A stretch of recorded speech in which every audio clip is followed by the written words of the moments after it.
Monsieur le Président, bon, quand on me demande de parler du numérique, je suis bavard, et donc je vais essayer peut-être de freiner, comme disait l'auteur. J'espère que la montagne ne tombera pas sur la tête. Bien, les enjeux du pacte numérique. Je veux dire que moi, je n'ai pas vu transversalement la partie, en tout cas, qui concerne le numérique, mais par contre, ça a été un objet de frustration. Parce que très rapidement, là je ne vais pas m'étendre parce que je veux quand même que vous ayez des informations très rapides sur les vœux qui sont transcrits dans ce pacte-là. Mais je pense déjà que le holà, ou en tout cas que le rythme et la manière de voir les choses par les Nations Unies est clairement établi dans la forme du pacte, puisque le pacte numérique n'est que la première annexe du pacte pour l'avenir. Et donc quand on met quelque chose en annexe, c'est que déjà on ne lui donne pas la place, en tout cas dans le corps du sujet, même si effectivement on a considéré que c'était indispensable. Autre chose, et c'est ce qui est inquiétant dans le point de vue de la société internationale, c'est qu'on n'a pas admis jusqu'à aujourd'hui que quand on parle de l'avenir, pour ne pas dire parler du présent, on parle du numérique, puisqu'on est dans une société digitalisée aujourd'hui, à différents niveaux, indiscutablement, mais toute l'économie mondiale est basée sur le numérique. Et donc, quand on passe, on balance le pacte du numérique sur effectivement l'annexe, c'est quelque chose qui me paraît assez embêtante. D'un autre côté, les prérequis qui sont dans le préambule, d'ailleurs, du pacte du numérique sont au nombre de 4. Vous voyez mon sourire que je voulais transcrire dans le transparent après le premier, la coopération internationale et l'implication du secteur privé. Moi, je dis, mais c'est incroyable, ils rêvent ces gens-là. Mais bon, j'expliquerai très rapidement cela. Se fonder sur le droit international des droits de l'homme, je pense que l'un des éléments les plus importants du numérique aujourd'hui dans le monde, c'est indiscutablement la protection de la vie privée et des données personnelles. Vous ne voyez pas de lien avec mes fonctions, mes anciennes fonctions, mais je considère que les Nations Unies font la passe sur complètement la question de la protection des données et le droit international des droits de l'homme. N'oublions pas que sur le numérique, on a eu le sommet de Tunis mondial sur la société de l'information qui avait pour objet, vous vous rappelez, effectivement le problème de la fracture numérique. Qu'est-ce qu'on a fait depuis pour la fracture numérique? On aura très rapidement à en parler aussi. Bien, je vais dire que les objectifs sont utopiques, je n'ai aucun doute à cela, mais en tout cas, je vais me concentrer sur 3 choses. Depuis ce matin, et en lisant le pacte, j'aurais dû faire la recherche d'ailleurs pour vous donner le chiffre, le terme inclusivité ou inclusif est peut-être le terme qui revient le plus dans le pacte. Et donc ça veut dire qu'on laisse personne sur les bas-côtés de la route. C'est un premier problème. Deuxièmement, le pacte parle de données. Je pense que c'est une traduction de data en anglais, mais ce n'est pas effectivement parler de données personnelles, comme on aura à le dire. Et bien sûr, la cerise sur le gâteau, qui ne parle pas aujourd'hui, quand il traite de toutes ces questions de l'avenir, etc., de l'intelligence artificielle. Alors, l'inclusivité. J'ai essayé de chercher un qualificatif. Et après, M. Zuckerberg m'a donné la solution. Vous savez, il a créé ce qu'on appelle le métaverse. Et donc, je pense que l'inclusivité est pour moi, en tout cas quand je lis ce pacte, une notion métaversique, irréelle. Pour les preuves que je vous avais données, la société mondiale s'est réunie il y a 20 ans à Tunis et s'est promis de faire quelque chose pour, en tout cas, réduire ce qu'on appelle le gap ou le fossé. Qu'en est-il aujourd'hui? Je vais expliquer cela très rapidement en cartes.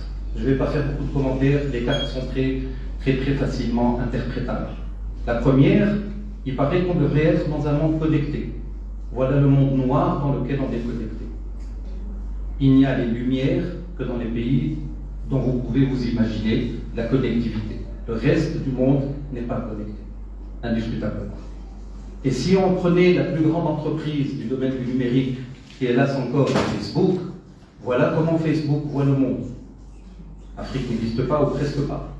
Et donc, c'est surtout, et vous voyez les traits qui se relient les différents pays connectés, eh bien, c'est effectivement cela qui se voit. Et quand on veut être connecté, il faut avoir les routes, les autoroutes, bien sûr, et donc l'Internet. Et donc, voilà la carte du débit de l'Internet dans le monde. Voilà comment il était en 2005. Ne soyez pas trompés, les pays qui sont les moins connectés sont en vert. Hein, donc c'est une intention, je pense, qui n'était pas très objective de la part de ceux qui l'ont fait, cette carte. Et en 2022, où est-ce qu'on en est? C'est une hémisphère sud qui est toujours donc à la traîne. Et donc c'est ça l'accès à Internet. Le débit, c'est la carte qui vient d'après. Même chose. Le Nord a un des débits qui sont acceptables pour pouvoir créer une société numérisée. Le Sud traîne encore, même si ça fait plaisir à certains de voir toujours la Tunisie incluse ou assez proche de l'Europe dans ses différentes couleurs. Et autre problème pour moi, le numérique, c'est-à-dire la gestion de la data, les données. Et la question qui m'a toujours inquiété, à en faire des cauchemars, c'est que nos données, on les a pas. C'est ça le grand problème. Et donc, où est-ce qu'elles sont stockées? Elles sont stockées dans des data centers. Et les data centers, aux dernières statistiques, il y en a 8500 dans le monde. Et il y en a 5300 aux États-Unis. Ce qui veut dire que les États-Unis ont 62% des données du monde qui sont dans ces entreprises, dans ces data centers.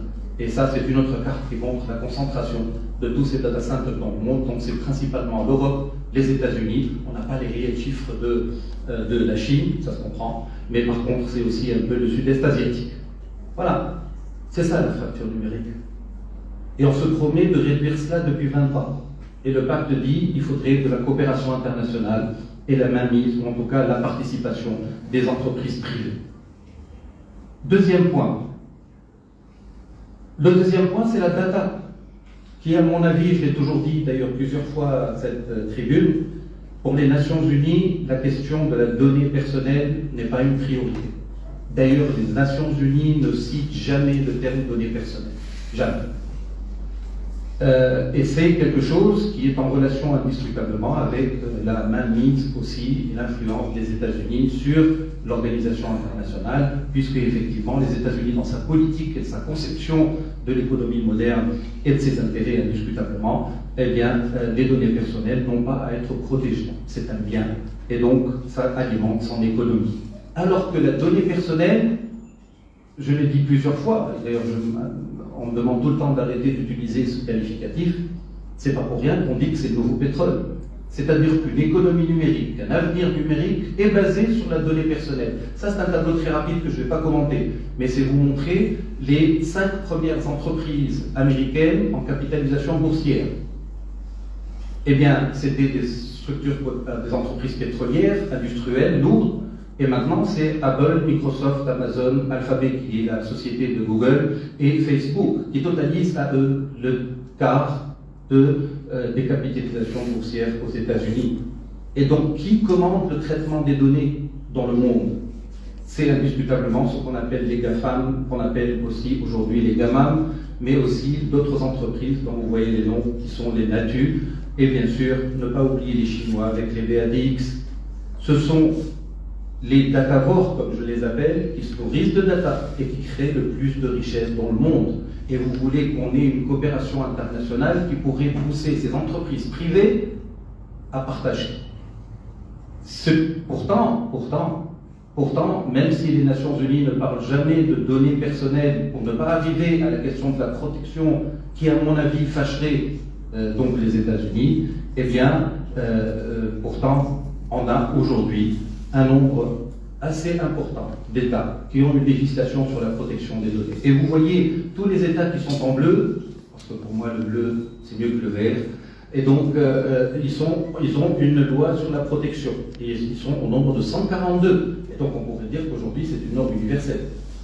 Il y en a 26 qui sont en train de préparer une loi, et il y a les deux taches rouges dans le monde qui, drôle de coïncidence, ce sont les deux grands pays qui essayent de collecter le maximum de données personnelles et qui les traitent sans avoir un cadre juridique de protection des données, et donc sans aucune limite. Ce qui m'a encore plus inquiété, c'est que je savais que le secrétaire général des Nations Unies avait pris les taureaux par les cornes, et qu'en mars 2024, cette année, avant le sommet, il avait édicté une circulaire pour les organes des Nations Unies. Et cette circulaire s'appelle « La politique de protection des données et de confidentialité du secrétariat de l'Organisation des Nations Unies ». Et en 14 pages, je dirais que cette circulaire n'a rien à envier au meilleur texte de protection des données dans le monde, à savoir le règlement général à la protection des données. Donc, ça veut dire que le secrétaire général en est convaincu, mais pas apparemment la société internationale. Troisième point, pour terminer et rester dans la limite des 15 minutes, Monsieur le Président, l'intelligence artificielle. Moi, je déteste parler d'intelligence artificielle. Et on ne peut pas être protecteur des données et cautionner l'intelligence artificielle. Parce que tout simplement, je vous l'explique très rapidement, parce que généralement les gens ne l'expliquent pas. Quand on veut développer une machine d'intelligence artificielle, on a besoin d'avoir les mains libres pour collecter et traiter les données personnelles des individus comme on veut. Autrement, on n'arrivera pas à avoir des machines qui le font. Mais par la suite, quand on obtient des systèmes d'intelligence artificielle, eh bien ces systèmes-là vont remplacer les personnes dans la prise des décisions qui concernent les individus. Je dis que c'est une évolution scientifique, c'est une évolution technique, c'est même peut-être une nécessité, mais ça ne me fait pas beaucoup plaisir de voir l'intelligence artificielle prendre sa place pour d'autres raisons que des politiques parfois. C'est une question donc prioritaire et stratégique indiscutablement, mais on revient à ce que j'ai exposé tout à l'heure. Parce que en collectant et en traitant sans aucune limite et sans aucune garantie les données personnelles des individus de la planète, ce sont les deux pays les moins protecteurs des données qui sont en tête de liste d'évolution en matière d'intelligence artificielle, à savoir la Chine et les États-Unis. Et là, cette carte montre tout ce que vous voyez en tache verte, ce sont les grandes entreprises de développement d'intelligence artificielle dans le monde, et ceci aussi, encore une fois, pensez fracture numérique, c'est là où ça se fait. Et s'il le faut, qu'est-ce qu'on va faire? Eh bien, on va essayer de ramener les compétences dans les pays du Sud, mais aussi dans les pays de l'Europe, par exemple, dans les pays européens, puisque l'Europe est à la traîne. Et on a toujours expliqué d'ailleurs le fait que l'Europe n'est pas leader en matière d'intelligence artificielle, parce que c'est l'espace protecteur des données exemplaire sur cette question-là. Et d'ailleurs, c'est dans le RGPD qu'on a vu le premier article concernant la limite posée à l'intelligence artificielle. Personne ne le dit, mais quand le RGPD parle que l'individu a le droit de s'opposer à toute décision prise exclusivement de manière automatique à son encontre, il parlait d'intelligence artificielle, et c'était 2016. C'était 2016. Et bien sûr, technologie propriétaire des datavores, bien sûr, ce sont ces entreprises qui développent les systèmes d'intelligence artificielle qui en tirent le plus grand profit indiscutablement. Elles sont leur propriété, pas celle des États, donc je ne vois pas la coopération internationale, ce qu'elle pourrait faire là. Et penser ou rêver d'une implication des entreprises privées, celle-là en tout cas, je pense qu'il faut se réveiller. Ces entreprises ne partageront pas. Et d'ailleurs, on voit les sanctions qui pleuvent sur ces entreprises par l'espace européen et la Cour européenne et par les protecteurs des données européens. La dernière, je crois que c'était 320 milliards d'euros ou un truc comme ça, quelque chose de phénoménal. Mais ça ne les fait pas bouger parce que quand on a sanctionné, par exemple, suite au scandale de Cambridge Analytica, donc aux manipulations électorales, donc la société Facebook aux États-Unis, elle a eu 5 milliards de dollars de sanctions par une structure américaine parce que c'est l'immixtion dans un processus démocratique. 5 milliards de dollars, c'est exactement 3 minutes d'activité de Facebook. Donc, ça l'est. Et à mon avis, le pacte, si je voulais dire, si on veut protéger, normalement, on légifère. C'est mon avis, en tout cas, sur cette question-là. Et l'Europe, par exemple, pour donner un exemple, elle vient d'adopter en juillet 2024 un règlement général sur l'intelligence artificielle qui entrera en application dans 2 ans. Et ce règlement général sur l'intelligence artificielle est quelque chose d'extraordinaire parce que là aussi, après le RGPD, l'Union européenne passe à l'intelligence artificielle et ce qui est écrit dedans est magnifique parce qu'il y a des interdictions que l'intelligence artificielle puisse s'introduire dans certains domaines, par exemple la notation sociale, la Chine, n'oubliez pas, l'exploitation de la vulnérabilité des personnes, l'identification biométrique. Mon Dieu, quand je me rappelle la bataille que j'ai passée à mener pendant 8 ans contre le passeport biométrique, et par les services répressifs à distance, etc., etc., la police prédictive, tout cela est interdit dans le règlement général de la protection des données. Par la suite, des exigences renforcées pour certains domaines et des risques en matière de transparence pour d'autres. Pour conclure, Monsieur le Président,